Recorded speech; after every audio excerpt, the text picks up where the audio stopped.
Hello, everyone, and welcome to another round of United Nations Academic Impact's Digital Discussion Series podcast. To mark the International Day of Women and Girls in Science and also to kickstart our article series on the intersection of innovation, empowerment, and gender equality, we'll be speaking to Sarah Collins. She is the founder of Natural Balance Global, better known as Wonderbag, a company that manufactures, sells, and distributes a revolutionary cooking product known as the Wonderbag.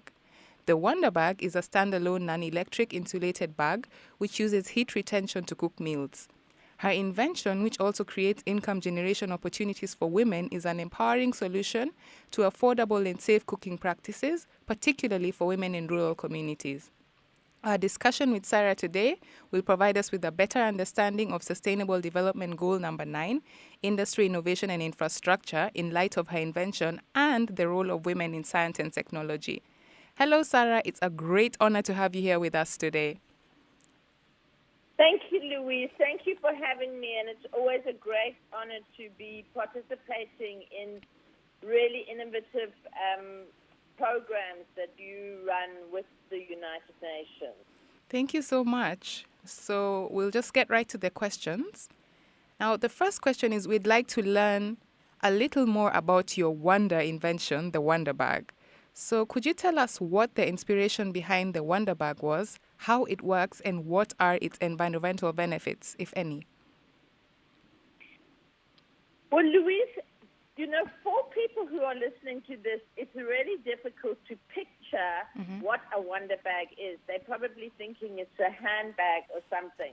But it is actually a non-electric, portable, slow cooker. Uh-huh. So to explain visually, if you think about a pot, a normal pot with short handles and a lid with a jacket on, the Wonderbag is a very puffed up jacket for a pot. And it works on age-old technology called heat retention cooking. So basically, you need a source of heat to start, whether it's fire, electricity, charcoal, gas.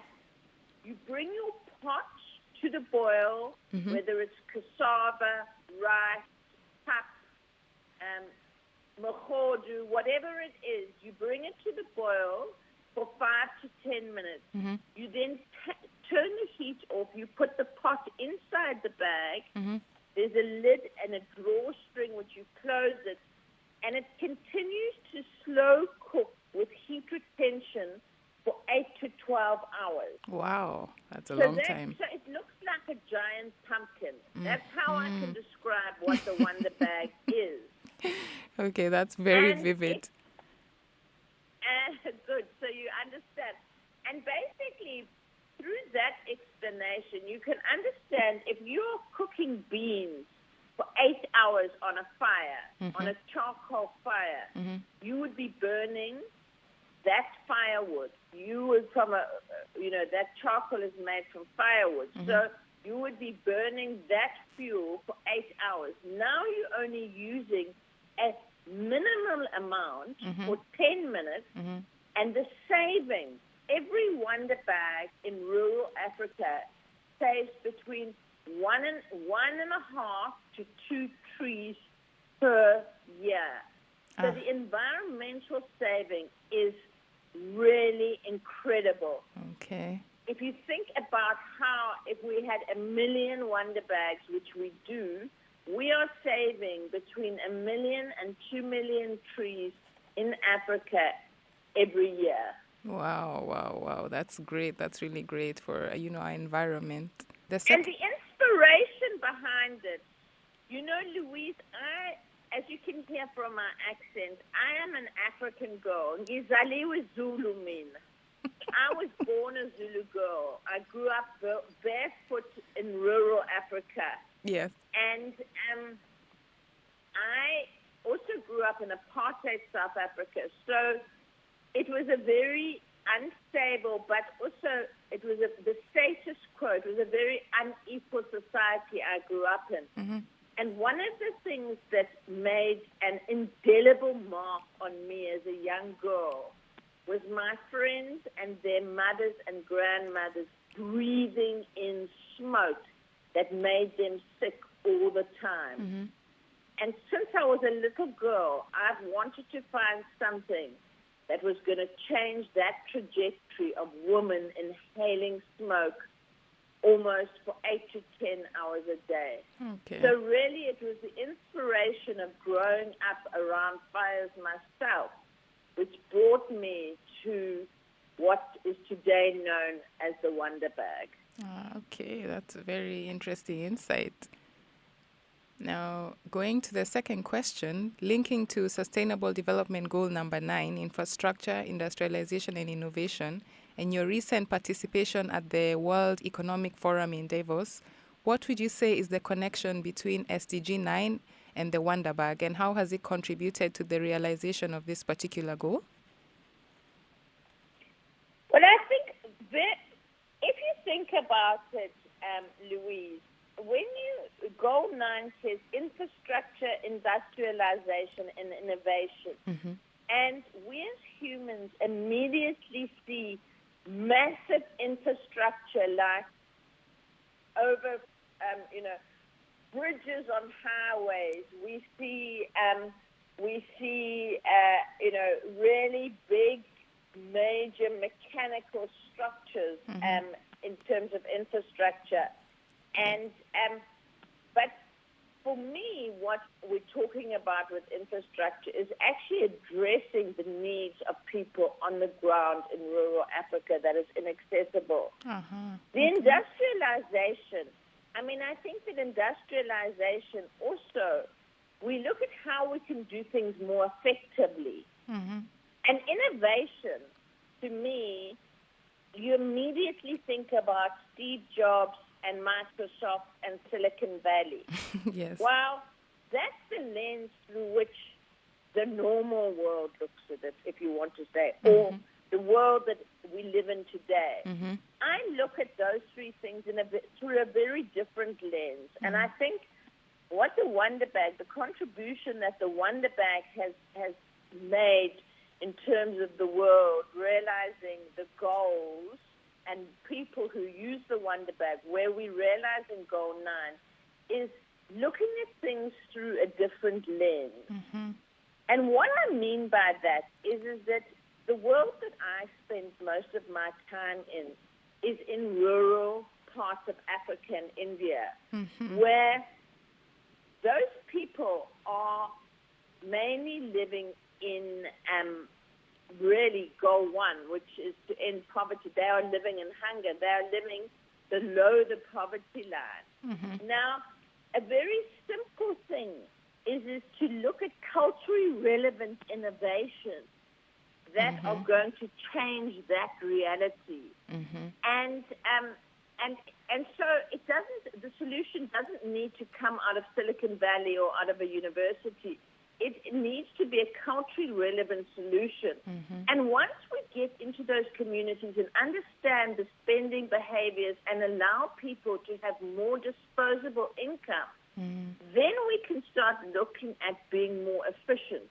So if you're not, which is industrialization, so if you are not cooking over a fire for 8 hours, but you are rather doing agriculture, you are rather being an entrepreneur and earning money. That is, and looking at how you can harvest shea butter nuts, which you can then sell. It's really, for me, about keeping local industry in the rural areas rather than people going to cities to look for their fame and fortune, which is not what the reality is. And once we actually have thriving economies and culturally relevant innovations to address current needs, we can then look at broader infrastructure, which makes sense from an environmental, a cost, and an economic perspective. Okay, that makes a lot of sense because you've actually answered the next questions I was going to ask you, because I was going to ask about, the culturally relevant innovations for women, but you've actually just explained all that while explaining. So now I'll just go to the next question, which is, could you please explain to our listeners if and why you consider yourself as either an entrepreneur, a scientist, or both? Well, Louise, when I read this question, I was so, what's the word? Humbleized to think that you would consider me a scientist. I don't think I did very well at school in science, and I've never thought of myself as a scientist. So the compliment is a very big one. Yes. But I can't actually say that I'm a scientist. But what I have discovered, which I would like to really address in this discussion, is that every single one of us, women and girls, has an innovative and creative side to us, a problem-solving side. You know, God did not make us women to give birth to babies if he didn't also, or she didn't, God didn't give us problem-solving capacities. Very true. We have them within all of us, and that is a known fact. Women are incredibly good at solving problems and looking at how to make solutions where there's a problem or create solutions. Okay. So I really am a problem solver, and I'm a creative. I always want to. I love puzzles. I love to work out how the world fits together and why this and that. So I would not call myself a scientist because that makes me look like a man with small glasses and puts me again into the lens that the world sees me, what a scientist should look like. And I think we've got to change the frame of how we look at things. And so this is my strong message, is that we've got to look for new language. So I'm an innovative woman who creates opportunities, I think, where there are challenges. All right. So you're an innovative woman who creates opportunities where there are challenges. This is the new language we'll use. A lot of people would say is therefore an entrepreneur. Okay. Well, an entrepreneur, every woman in Africa and, in fact, around the world has an entrepreneurial spirit inside her. Because if she has to feed her family, she makes a plan. So I think that the biggest challenge we have is looking at time poverty, which is actually, interestingly, is not one of the SDG goals, but it really should be. And so time poverty, if we give people back time through innovation like the Wonder Bag, then we will be dealing with goal 1, goal 2, goal 3, goal 4, goal 5, goal 6. You know, so time poverty for me is an incredibly critical issue when we're looking at the goals. Okay.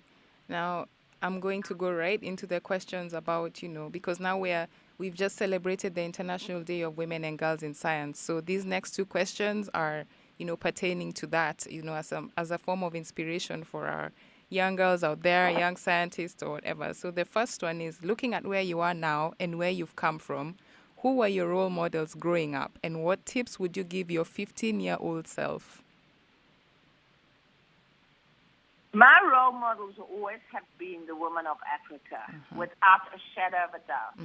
The women of Africa, my nanny, the woman who worked in our home, the woman my friends' mothers who worked in the fields, those women, the women in the colorful clothes of Africa, those are, for me, the heroes and will always be my heroes. Okay.